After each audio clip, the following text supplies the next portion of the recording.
हाँ जी, hello students, कैसे हो बच्चे आप सभी। मैथ्स क्लास 9 एक्सरसाइज 10.1 आज हम स्टार्ट करने जा रहे हैं। और इस एक्सरसाइज में पहले हमारे पास फिलअप्स हैं and after that true false है। हम हर एक फिलअप्स को समझेंगे with reason and true false को भी जानेंगे कि वो अगर ट्रू है तो क्यों है, अगर फॉल्स है तो वो भी क्यों है। तो वेरी फर्स्ट हमारे पास जो फिलअप है इसमें बोल रहे हैं the centre of a circle lies in dash of a circle.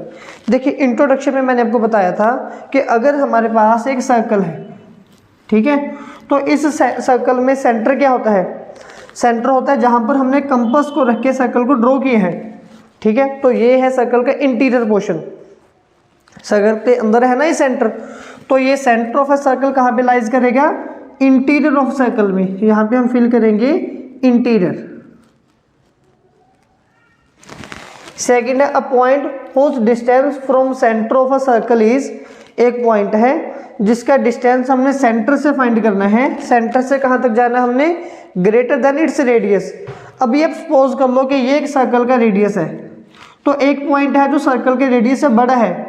अगर इसका रेडियस मैं बोलूँगा कि 5 सेंटीमीटर है, तो वो पॉइंट 5 से बाहर तक मतलब कि 6 सेंटीमीटर तक होगा। तो अगर वो बाहर तक आ रहा है, ये इतना बड़ा 6 है, तो ये सर्कल से बाहर आएगा। तो ये कहाँ पे लाई करेगा, एक्सटीरियर ऑफ अ सर्कल। उन्होंने बोला था कि एक पॉइंट है जो सर्कल के सेंटर से इसके रेडियस से बाहर तक आ रहा है, रेडियस से भी बड़ा है। तो रेडियस की साइड लेंथ है 5 सेंटीमीटर, मैंने वो पॉइंट लेट कर लिया कि वो 6 सेंटीमीटर दूर है, तो वो सर्कल से बाहर आ गया ना, तो यही इसका आंसर है। थर्ड पॉइंट में वो हमसे पूछ रहे हैं the largest code of a circle is a dash of the circle. अब सर्कल में क्या होता है कि अगर मेरे पास एक सर्कल गिवन है, ठीक है, यहाँ पे मैंने एक कोड ड्रॉ कर दी लाइक दिस, दो पॉइंट को ज्वाइन कर दिया, तो इसको हम कोड बोलते हैं। इसकी कोई ना कोई एक लेंथ होगी, मान लो ये है 3 सेंटीमीटर। अब मैंने ऊपर एक कोड ड्रॉ कर दी, तो इसकी भी कोई ना कोई लेंथ होगी, मे बी इसकी लेंथ होगी 4 सेंटीमीटर। मैंने ऊपर एक कोड ड्रॉ कर दी, दैट इज़ 5 सेंटीमीटर। अब और एक ऊपर ड्रॉ कर दी, शायद वो होगी 6 सेंटीमीटर। अब जब मैं ऊपर वाली ड्रॉ करूंगा तो मे बी वो फिर से आ गई 5 सेंटीमीटर। तो ऐसे ही सबकी कोई ना कोई लेंथ होगी। जो सबसे बड़ी कोड है वो हमेशा हर सर्कल में कितनी बड़ी आएगी, ये पूछा जा रहा है। देखिए जो सबसे बड़ी कोड होती है उसको हम बोलते हैं डायमीटर, जो सर्कल के सेंटर पॉइंट से पास हो रही हो, ठीक है। जो सर्कल की सबसे बड़ी कोड होती है उसको हम बोलते हैं डायमीटर। ये मैंने इंट्रोडक्शन में भी बताया था। नेक्स्ट फिर हमारे पास आ रहा है an arc is a circle. हमारे पास एक आर्क है, an arc is a dash when its ends are ends of the diameter. अब क्या हुआ कि हमारे पास एक सर्कल गिवन है हमें,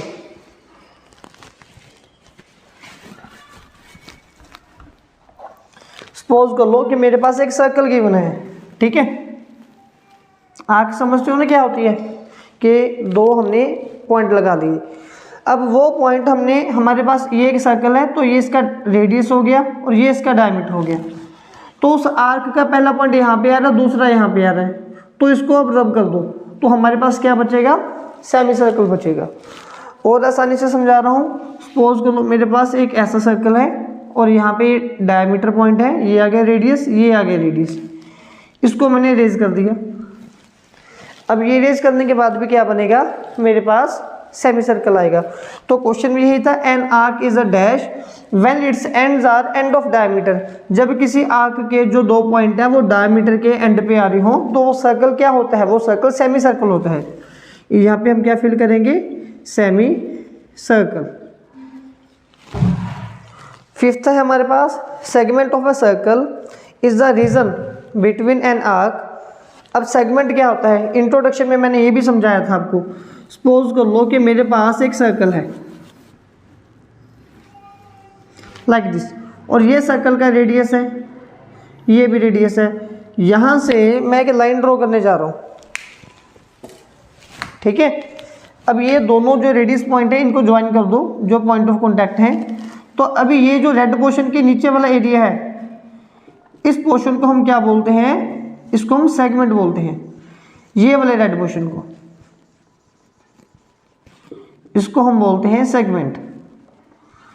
अभी सेगमेंट कौन कौन से एरिया के बीच में आ रहा है, कौन कौन से पॉइंट्स के बीच में आ रहा है, ये तो होगी आर्क और ये भी होगी एक आर्क, ठीक है। और इस लाइन को हम बोलते हैं कोड, जिसके नीचे वाला एरिया सेगमेंट है। तो यही तो क्वेश्चन था कि सेगमेंट मतलब कि ये किस किस के बीच में आएगा, एक तो कोड के बीच में और दूसरा हमारे पास क्या है, एक तो आर्क के बीच में और दूसरा कोड के बीच में। ये जो सेगमेंट है एक तो ये आर्क के बीच में आ गया और दूसरा ये क्या है, कोड के बीच में आएगा, ठीक है। तो यहाँ पे फिल हम करेंगे कोड। लास्ट फिलअप है a circle divides the plane. अब प्लेन क्या होता है, सारा कुछ ही प्लेन है, कोई 2D है कोई 3D है। जब आप नोटबुक के ऊपर एक सर्कल बना रही हो तो आपकी वो जो नोटबुक है दैट इज अ प्लेन, ठीक है। आसान लैंग्वेज में समझा रहा हूँ। ये बोल रहे हैं जिस प्लेन के ऊपर मतलब कि जिस नोटबुक के ऊपर सर्कल बन गया वो नोटबुक को सर्कल कितने पार्ट में डिवाइड कर रहा है, ठीक है। इसका आंसर है 3 पार्ट्स। लेकिन क्वेश्चन ये है कि वो 3 पार्ट कौन कौन से हैं वो समझते हैं, ठीक है। सपोज कर लो एक सर्कल है ये, तो सबसे पहला पार्ट इसका एक तो हो गया सेंटर या फिर इंटीरियर ऑफ अ सर्कल, जो पॉइंट सेंटर के अंदर रहेंगे। दूसरा पार्ट हो गया ऑन द सर्कल, जो पॉइंट सर्कल के ऊपर आएंगे। तीसरा पार्ट आ गया जो पॉइंट सर्कल से बाहर आएंगे। एग्जांपल दे रहा हूं मैं, जैसे कि पॉइंट ए बी सी ये तीनों सर्कल के अंदर हैं पॉइंट्स, तो ये इंटीरियर हो गए। पॉइंट डी पॉइंट ई ये सर्कल के ऊपर है, ये सेकंड पार्ट हो गया। जो पॉइंट एफ जी सर्कल से बाहर है वो थर्ड पोर्शन हो गया। तो जो प्लेन है सर्कल का वो उसको 3 पार्ट में डिवाइड कर देता है, ठीक है। आई होप ये क्लियर हुए होंगे। After that true false. तो जो वेरी फर्स्ट ट्रू फॉल्स हमारे पास है उसमें पूछा जा रहा है line segment joining the centre to any point on the circle is radius of a circle. ये बोल रहे हैं कि हमारे पास एक लाइन सेगमेंट है जो कहाँ से शुरू होती है, ज्वाइनिंग द सेंटर, जो सर्कल के सेंटर से शुरू हो रही है और सर्कल के किसी भी पॉइंट के पास चली जाएगी, उसको हम रेडियस बोलेंगे। समझते हैं कैसे। मान लो मेरे पास एक सर्कल है और ये सर्कल का है centre. Now according to question इसे क्या बोला जा रहा है यहाँ पे कि line segments joining the centre. एक लाइन सेगमेंट मतलब एक पर्टिकुलर लेंथ की लाइन है जो कहाँ से ज्वाइन हो रही है, सर्कल के सेंटर से। मतलब कि उस लाइन को हमने यहाँ से स्टार्ट करना है और कहाँ तक लेके जाना है, centre to any point on the circle. तो सर्कल के ऊपर कहीं पे भी कोई भी एक पॉइंट ले लो, सर्कल के ऊपर लेना है ना, तो मैंने यहाँ पे एक पॉइंट ले लिया ए। अब इस लाइन को ए तक इंक्रीज कर दो, सेंटर है इसका ओ। अब ये बोल रहे हैं लाइन सेगमेंट, ये वाली लाइन, इस लाइन को हम क्या बोलेंगे, रेडियस बोलेंगे। अरे भाई ये रेडियस ही तो है, ठीक है। तो अभी हम इसका आंसर फिर क्या लिखेंगे, ये हमारे पास ट्रू है। ये ट्रू क्यों है statement, bye definition of radius of a circle, ठीक है। फिर ये पूछ रहे हैं a circle has only finite number of equal code. Circle में फाइनाइट नंबर की इक्वल कोड्स आ सकती हैं, ऐसा नहीं है। एक सर्कल में हम काफ़ी सारी इक्वल नंबर की जो कोड्स हैं वो ड्रॉ कर सकते हैं। तो जो सेकंड स्टेटमेंट हमारे पास आ रही है दैट इज फॉल्स, ठीक है, because there may be infinite number of equal chords. Next हमारे पास अब आगे आएगा if a circle is divided into 3 equal part each sector is a major sector. अगर ये बोल रहे हैं कि अगर हम किसी सर्कल को 3 इक्वल पार्ट में डिवाइड करेंगे, मेजर आर्क की डेफिनेशन क्या होती है, मैंने इंट्रोडक्शन में समझाया था। मेजर आर्क या मेजर सेक्टर क्या होता है। मान लो ये एक पिज़्ज़ा है, ठीक है, इसके हमने कुछ पार्ट्स किए होंगे, 6 पार्ट किए हैं या 4 पार्ट किए हैं। अब क्या हुआ कि मैंने एक पिज़्ज़ा खा लिया, इसको मैंने बोला था कि जो पिज़्ज़ा मैंने खा लिया दैट इज़ माइनर आर्क या माइनर सेक्टर, और जो बचा उसको हम बोलते हैं मेजर। ये तो एक मतलब कि मैंने सिंपल सी डेफिनेशन दे दी थी। अब ट्रू फॉल्स के लिहाज से इसकी डेफिनेशन को थोड़ा और एक्सपेंड करते हैं। जितना पिज़्ज़ा आपने खाया वो देखना कितना खा लिया। अगर तो वो हाफ से कम है, हाफ से मतलब अगर वो 180 डिग्री पूरा 360 डिग्री पिज़्ज़ा होता है ना, अगर ये पिज़्ज़ा हाफ से कम है फिर तो ये माइनर है, अगर हाफ से ज़्यादा है तो वो मेजर है, ठीक है। अभी क्वेश्चन में हमसे पूछा जा रहा है तो मेजर आर्क क्या होगी, जिसमें ये वाला पोर्शन मतलब कि जिसमें जो पार्ट्स आ रहा है, एंगल आ रहा है, अगर वो 180 से बड़ा हो तो वो मेजर है। समझा रहा हूँ मैं कैसे। देखिए ये एक पिज़्ज़ा मंगवाया, ठीक है, और इसको हमने कितने पार्ट्स में डिवाइड करना है, इसको 3 इक्वल पार्ट में डिवाइड करना है। तो 3 लोग बैठे हैं खाने वाले, 3 पार्ट्स में डिवाइड करके देखते हैं। ये है सर्कल का सेंटर, ठीक है। सपोज कर लो इतना पिज़्ज़ा एक दोस्त ने खा लिया, इतना पिज़्ज़ा दूसरे दोस्त ने खा लिया और बाकी का पिज़्ज़ा तीसरे दोस्त ने खा लिया। तो क्योंकि ये 3 लोगों ने खाया, इसका एंगल कितना होगा 120 डिग्री, 120 डिग्री और 120 डिग्री, तभी तो 360 पूरा बनेगा पिज़्ज़ा। अच्छा, अब मेजर आर्क होने के लिए एंगल कितना होना चाहिए था 180 डिग्री, लेकिन अभी एंगल कितना आ रहा है 120 डिग्री, तो ये मेजर तो नहीं है। तो ये स्टेटमेंट हमारे पास क्या होगी, ये फॉल्स होगी। और इसके फॉल्स होने का रीज़न क्या है, because each angle is not, ये each angle is less than लिख देते हैं हम यहाँ पे, लेस देन 180 डिग्री। फोर्थ हमारे पास अ कोड of a circle which is twice of its radius. इस क्वेश्चन में बोल रहे हैं कि अगर हमारे पास एक सर्कल है, चलिए यहीं पे समझा देते हैं।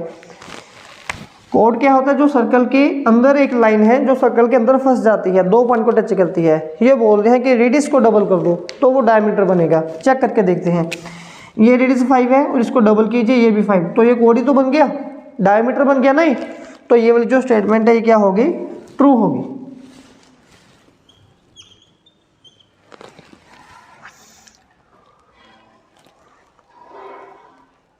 आगे fifth, sector is the region between the code and the corresponding arc. ये हमसे पूछ रहे हैं कि जो सेक्टर है वो एक ऐसा एरिया है जो कि कोड के बीच में और आर्क के बीच में आता है। मतलब कि जैसे कि ये है हमारे पास यहाँ पे,